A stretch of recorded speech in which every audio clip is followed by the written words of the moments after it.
Mesdames, messieurs, mes petits-enfants, le spectacle au théâtre de Saint-Antoine va commencer. Eh bien, merci, monsieur Guérin. Eh bien, mesdames et messieurs, nous allons vous donner immédiatement au théâtre Saint-Antoine la représentation. Prenez vos places et nous commençons, mesdames. Avancez, suivant, et ça commence. Avancez, mesdames, avancez, prenez vos places. Les Guérins, c'est d'abord une famille qui vit de ses charmes. Il ajoutait en tout bien, tout bonheur. Les biens sont modestes, certes, si le bonheur est incommensurable. Quant au charme, il demeure inépuisable, et on comblait déjà 7 ou 8 générations, et la relève, Dieu merci, d'or est déjà assurée. J'ajouterai qu'il n'y a là aucun prodige, ces funambules ont des ailes, mais seulement pour balancier. Rien ne leur est donné par avance, ce sont des professionnels. Et les professionnels de la magie, pas de l'illusion, n'ont rien à voir avec des jeteurs de poudre aux yeux.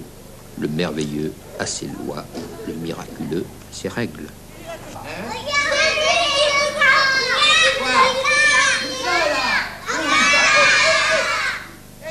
qui c'est ce bonhomme qui est par terre, là? Longtemps, dans la naïveté du premier âge, j'ai cru ou voulu croire que les petits personnages qui s'agitaient dans la fenêtre étaient dotés d'une vie propre, autonome, semblable à celle des lutins de la forêt. Après tout, aujourd'hui encore, beaucoup de téléspectateurs fascinés par l'étrange lucarne sont persuadés que les héros de feuilleton relèvent d'un monde mythique mais bien réel.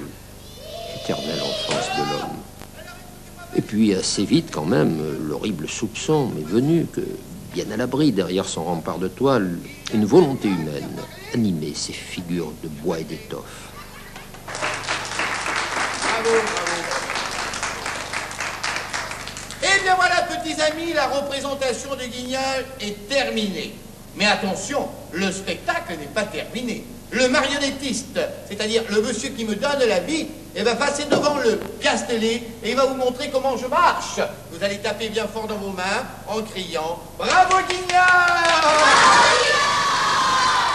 L'enfance est une patrie intemporelle et les rires frais d'aujourd'hui sont l'écho de nos rires fanés. Tous les enfants meurent de jeunesse et seuls des magiciens limpides peuvent les ressusciter comme le Saint Nicolas de la chanson, par le signe de 3 doigts étendus au-dessus de leur front. Bon, eh bien, je dois dire que vous avez été un public sensationnel. Alors maintenant, je vous présente Guignol.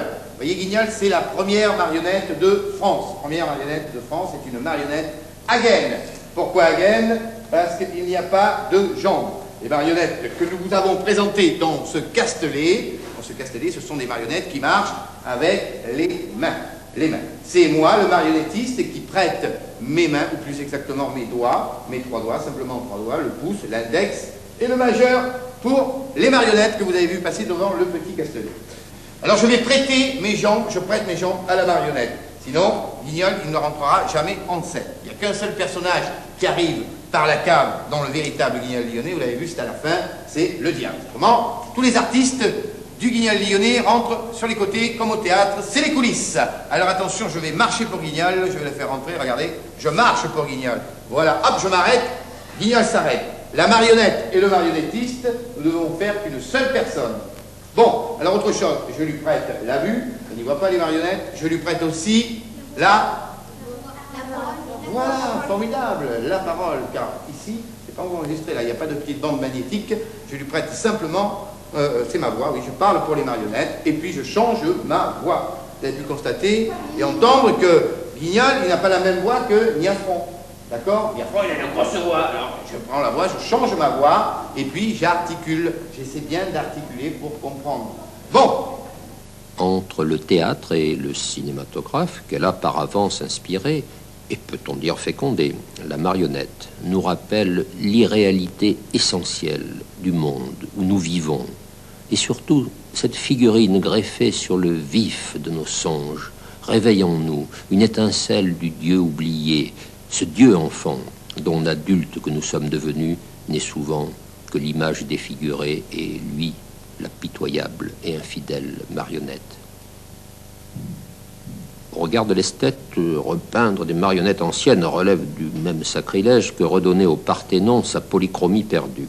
Pour la famille Guérin, il va de soi que la première vertu de leur petit comédien est de se montrer présentable. Question de dignité. Question plus encore de politesse envers le public. Un Castellet n'est pas la vitrine d'un musée, c'est une lucarne sur le monde, un balcon sur le rêve, une proue sur l'enfance.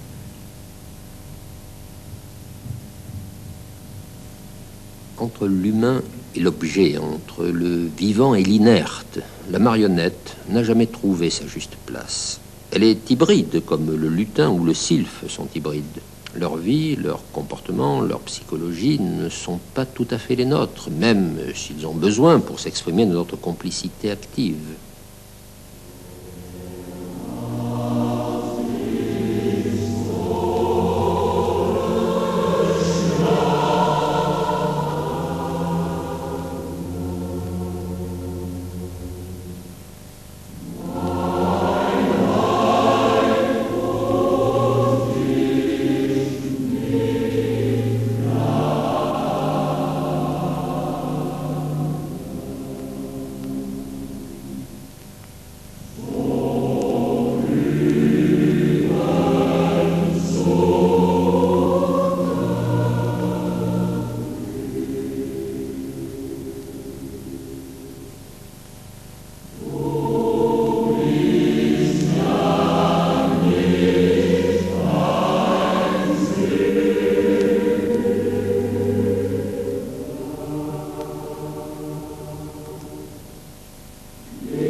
Mon père était bien avec tout le monde.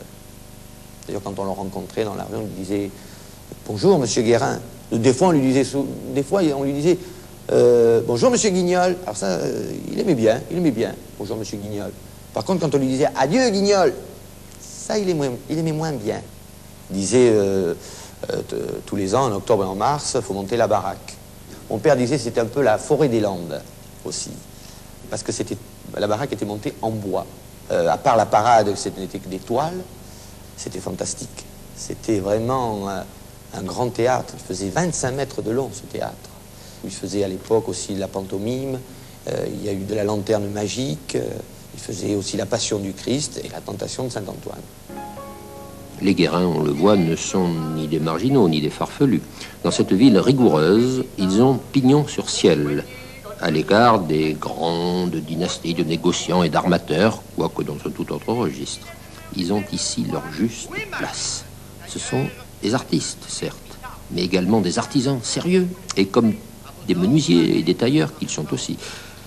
Telles sont leurs lettres de noblesse, et nul ne songe à les leur contester.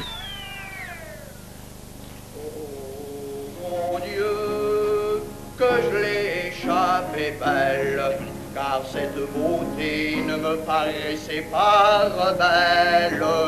Ô grand Dieu, que je l'ai échappé belle, son Jésus mon sauveur, elle aurait corrompu mon cœur.